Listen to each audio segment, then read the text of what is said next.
Excellences, Mesdames et Messieurs, si vous le voulez bien, on va procéder à la cérémonie de clôture.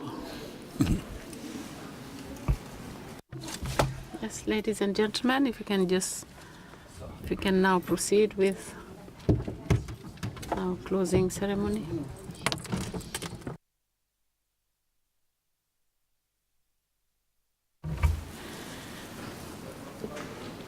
Excellences, Mesdames et Messieurs, chers invités, Excellencies, ladies and gentlemen, dear guests, on behalf of the Committee for the Exercise of the Inalienable Rights of the Palestinian People, I thank you for your active participation in the debate in the past 2 days. Now, the conference is organized jointly with the precious support of the Islamic Cooperation Organization, and from what we have heard in the lobbies, the conference has been a great success because of the participation of member states, NGOs, civil society organizations, and medias and academics. The quality of presentations and our discussions in the past 2 days have been disseminated live, so live stream, well, because the committee is really in tune with the information and communication technology, and they were also shared on Twitter and Facebook. Videos will soon be available on our website.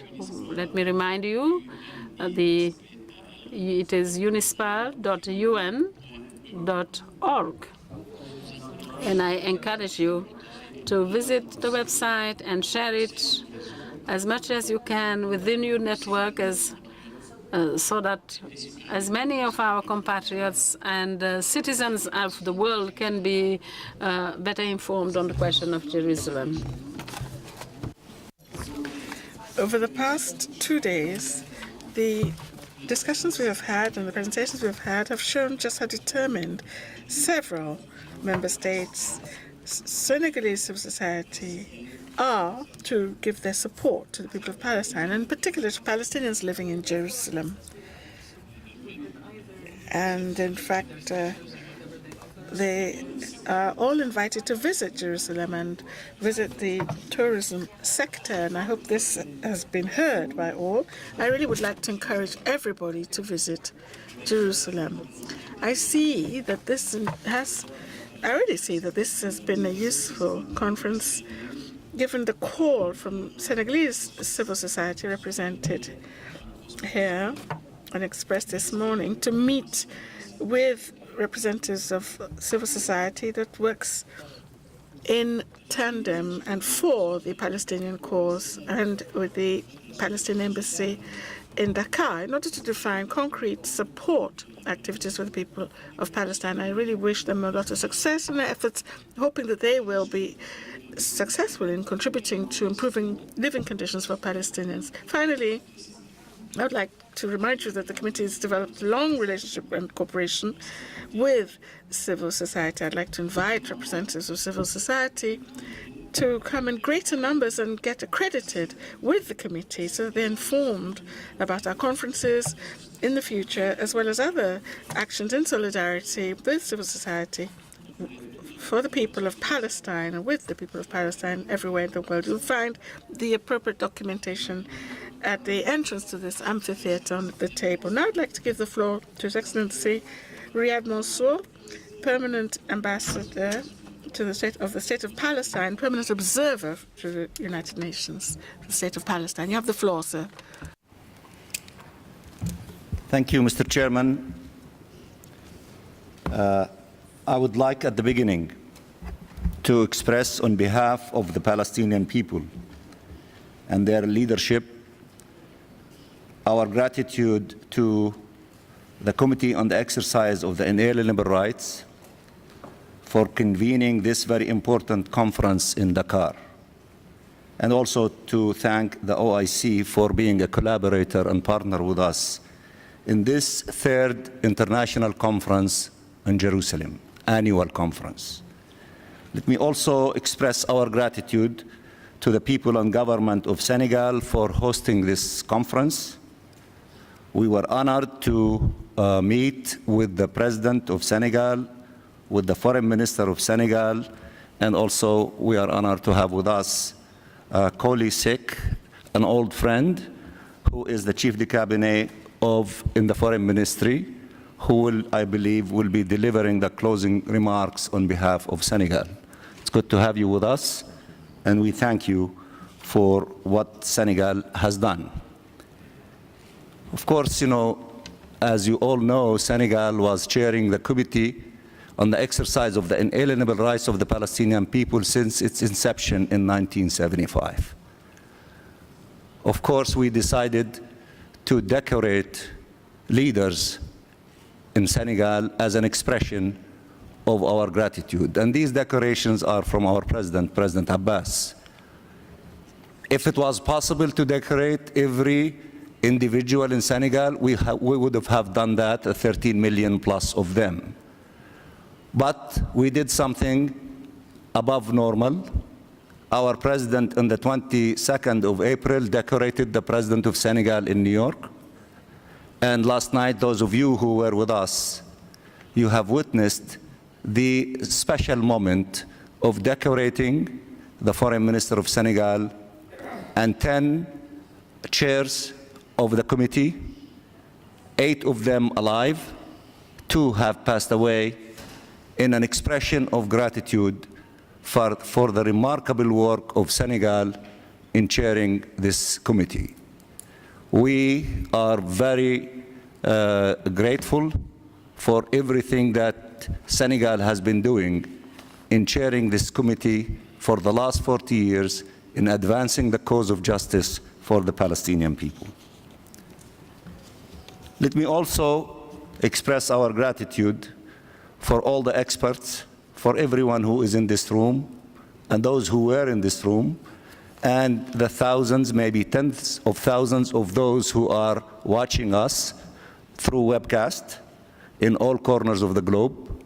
Therefore, they are with us to listen to the discussion, to the presentations from everyone.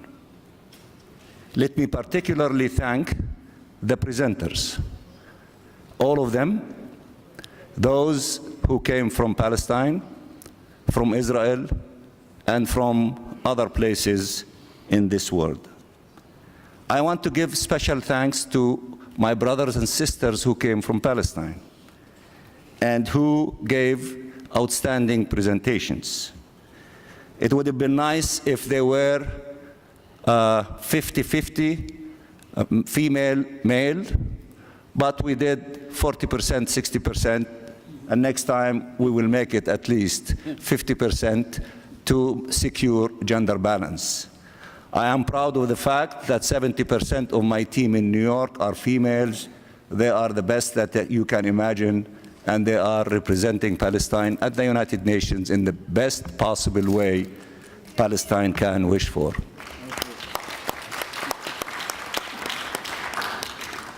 Of course, I am happy that 2 of our friends from Israel are with us. We commend their courage to come. We gave them audience. We gave them the floor to come and tell what they want. We did not pressure them to say things that we like to hear. And also, I am sure that all of you, some of you, might not like some of the things that they said, but this is the nature of transparency, this is the nature of democracy, and we gave them audience to say what they wanted to say. We commend their courage, and we are delighted that they are with us in the fight against occupation, against settlement, and for the two-state solution. I know among my colleagues, I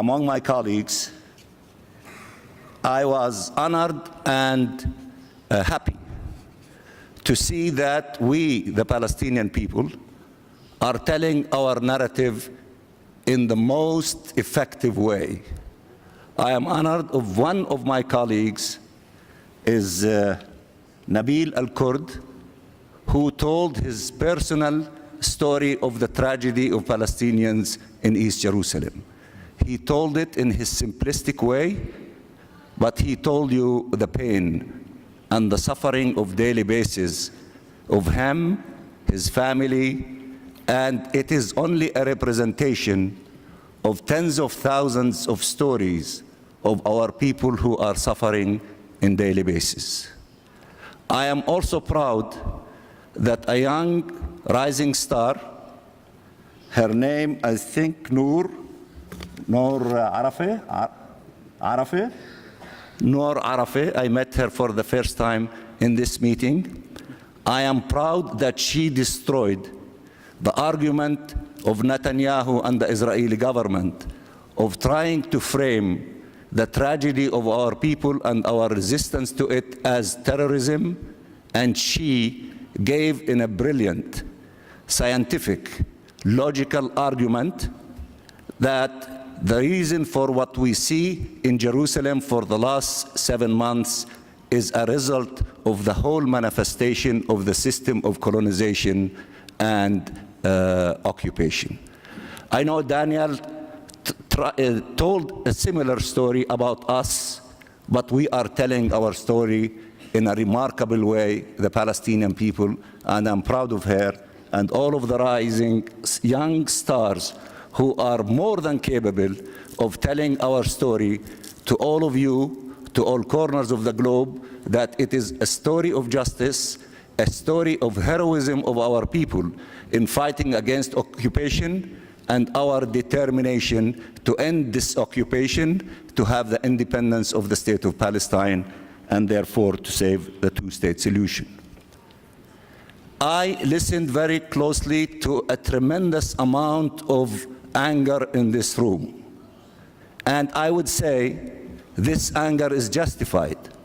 When one of my brothers tell me, when are you going to go to the Security Council and receive and guarantee for us a resolution under Chapter 7, this is the peak of frustration of the Palestinian people who are living under occupation, fed up and suffering from occupation and its institution on a daily basis, fed up with an international community that is not delivering on its promises, fed up with so many other systems that we are part of that they are not delivering on the premises and the promises that they give us that they will put an end to our tragedy, and instead of that is happening, our tragedy is continuing and becoming more devastating. So I am glad that a person like this is demanding from Palestinian officials to even do more, and even if we do more, I am happy that there are so many Palestinians like that they question the Palestinian leadership to do more, because with this kind of pressure from first the Palestinian people, their steadfastness, their struggle, and the continuation of their heroic resistance, and here we're saying in a peaceful way, that will keep all leaders, among them and the front of them are the Palestinian leadership, to always do the right thing and to always do more than what we are doing. That is healthy for us, that is good for the Palestinian people, and that is also good to hear from you in the civil society. Your message of frustration, and you are telling and you are saying why this occupation is continuing, why are the Palestinian people are continuing to suffer. Keep saying these things. We trust all of your activities. You know what to do more than what we can tell you, because you have done it in the past in many good, just causes. Continue doing it, and you are doing a great job, and we will not interfere in what you are doing, because you know better than us what you are doing, and you compliment us. We do what we do. We need you to continue pressuring us. It is healthy for representatives of government to hear from representatives of civil society that you can do more. You should do more. Do not use political expediency. Do the right thing. Do the just thing. Do what the Palestinian people deserve. Keep doing that. We appreciate what you are doing. We are not afraid from such actions from your side to keep doing that. Let me tell you where we stand. After 23 years of occupation, of negotiation, and trying everything possible to reason with this system of occupation in order to end the occupation and to resolve all the final status issues. I can tell you with a high degree of objectivity, our situation today is worse than our situation than 23 years ago, while we were negotiating. Settlement is much bigger than before. The number of settlers tripled than the numbers than when we started negotiation. And then we are asking the question, if our situation moved from bad to worse during that kind of negotiation, we would be stupid to continue doing the same thing that led to failure, expecting different results. Of course, we are hoping that the international community would do the right thing. The international community, they reiterate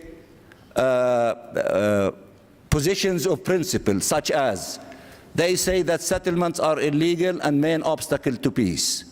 But they don't tell us what concretely they are trying to do in order to remove this obstacle of the obstacle to peace from the way of peace. So if you tell me that settlement is illegal and obstacle to peace without telling me how you are going to remove it from the path of the process, you are not telling me much. And here I speak with affection and appreciation to all of our friends, including our friends in Europe who are in the forefront of trying to do something on the settlement front. We need to shift gears and we need to do something different.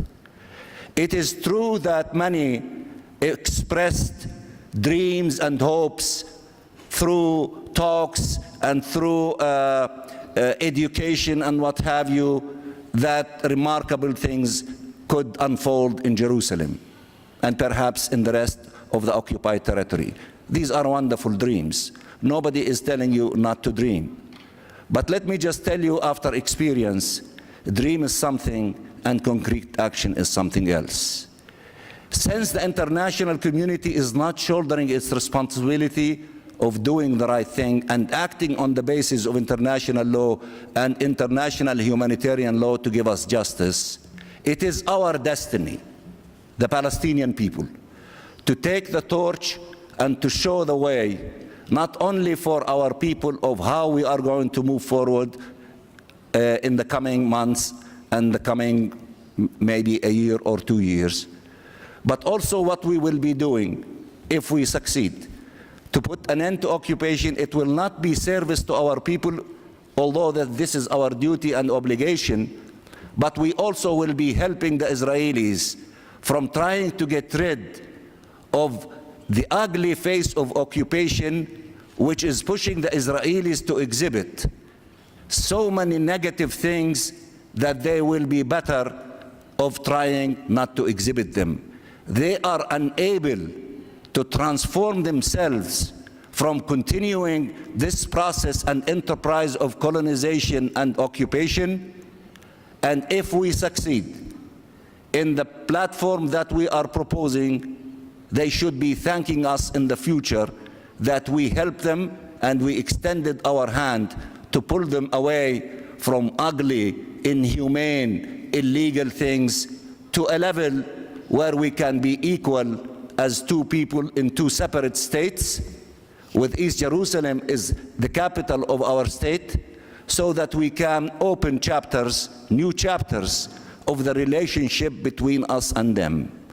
And as Daniel said, there is no possibility of coexistence between occupation and the Palestinian people.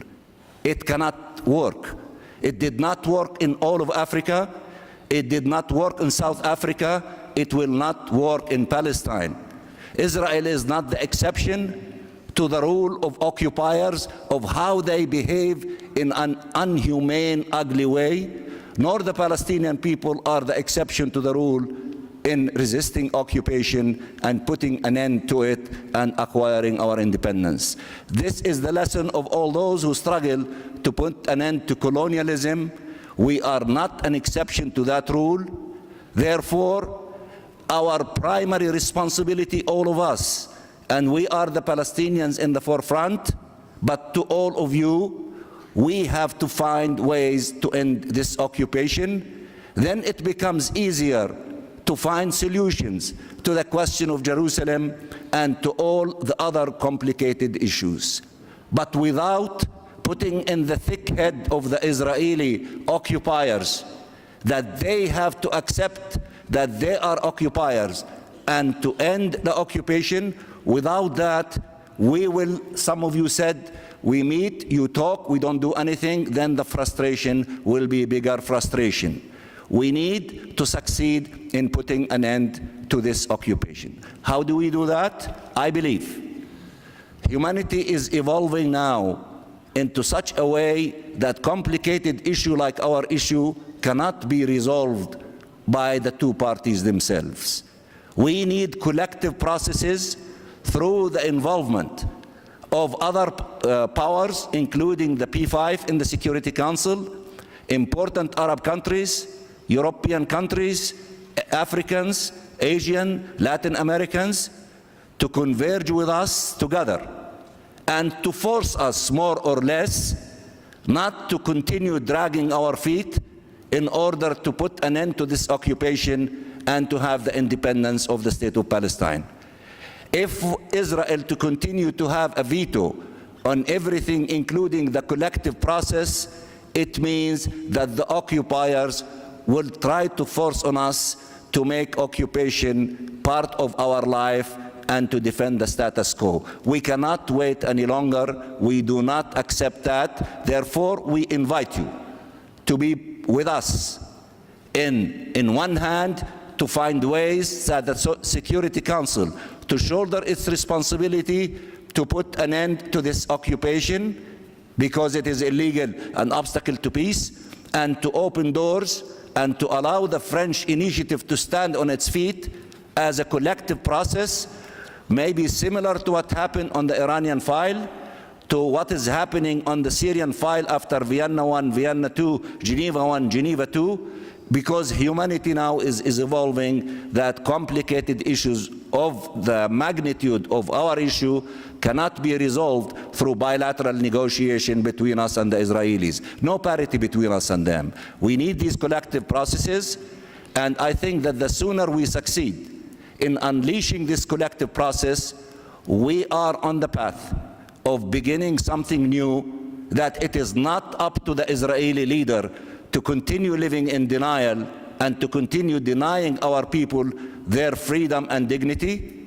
And if we are doing something that is not reasonable, it is not up to us to continue acting in an unreasonable way. We need also to be dragged in order to listen to the humanity represented maybe by 20 nations, 25 nations, I don't know the number, so that they will be concerned about resolving one of the oldest issues on the agenda of the United Nations on the basis of justice, on the basis of fairness, on the basis of ending occupation, on the basis of the independence of the State of Palestine with East Jerusalem as its capital, and saving the two-state solution. In the meantime also, I just want to let you know that finally we succeeded with the help of our friends. Among them Senegal, of course Egypt, Venezuela, Malaysia, and today Angola joined in having a special session under the ARIA formula, meaning unofficial open session of the Security Council, to begin the discussions of protection. We will not allow, nor should you allow, that our teenagers, our men and women in Jerusalem, in Al-Khalil, in every part of the occupied territory, to be the victims of trigger-happy Israeli soldiers or armed settlers. We need protection. We need to begin the discussion of providing international protection on temporary basis for the Palestinian people in the occupied territory until the end of occupation. The discussion will begin Friday, this coming Friday, where my brother Fode and I will be returning to go in the same day to that meeting of the Security Council. And we hope that after we open the door in that discussion, that it will evolve in such a way that the Security Council to shoulder its responsibility in providing us with protection. Those who are supposed to protect us under international humanitarian law, which is the Israeli occupying forces, are the ones who are killing us. Therefore, they abdicated their responsibility to protect us, and if they abdicate that responsibility, it is the responsibility of the international community to provide us with protection. Again, I want to thank you very much. This is, in my opinion, the most effective third conference on the annual conference in Jerusalem, because you dealt with subjects that are extremely important, you dealt with details, and you dealt with exposing all of the arguments that are trying to picture the heroic struggle of the Palestinian people in a negative way, and you put things in perspective. And we want to express our gratitude to you for doing that, and we will continue the journey. And inshallah, when we have the fourth national and international conference in Jerusalem, we will be moving in the direction of the implementation of an action program that will lead us to the end of occupation, hopefully in a short period of time. You will be invited. It will be in another capital, but as they say in Spanish, la lucha continua, and the struggle of the Palestinian people